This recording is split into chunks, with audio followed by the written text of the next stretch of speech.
How you guys doing today? Welcome to another episode of On the Line. My name is Anthony Gangi, and my guest today is going to be William Young. William, you mind introducing yourself to our audience real quick?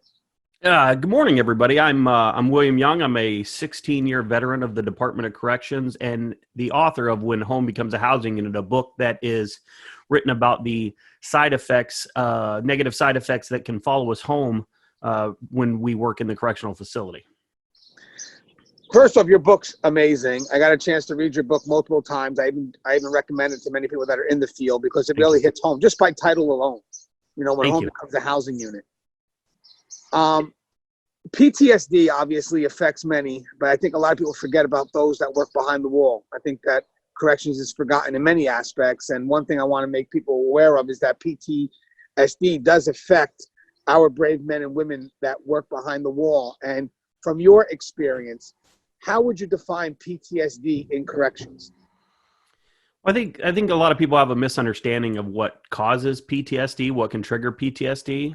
And I think that we all think that it has to be some, real serious assault or some super traumatic event, but that's not the case. And in corrections, it's more of a cumulative effect, right? It's years and years and years of threats and incidents that, could have went very badly, but didn't. And I think that over time, because we don't deal with that kind of stuff, we don't really recognize the damage that can have on us.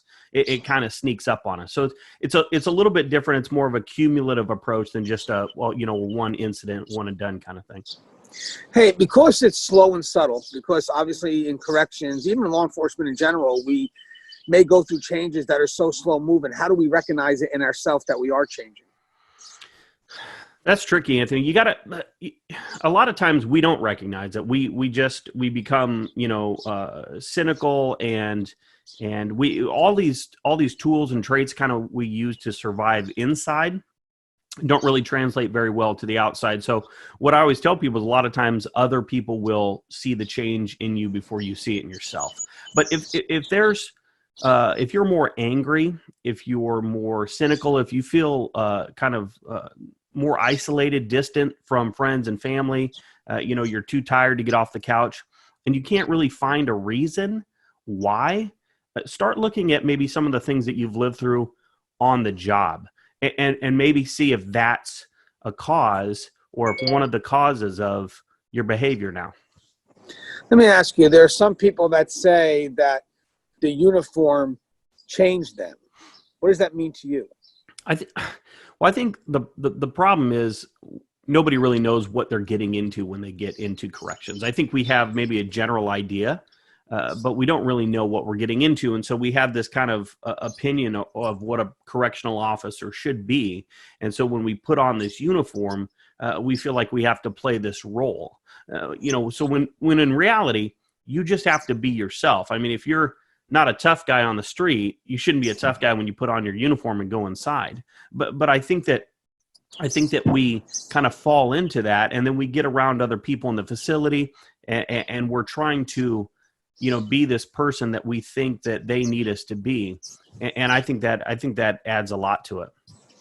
I love the fact that you say that. So I've covered it a lot about knowing yourself before you enter this profession, know what you're able to deal with, and then as you go through this career, if you know yourself well enough, you should know the changes that you may be going through because you actually have a foundation of who you are before you enter the career. And then, like you also mentioned, listen to your family because they may start to see the subtle differences in your actions.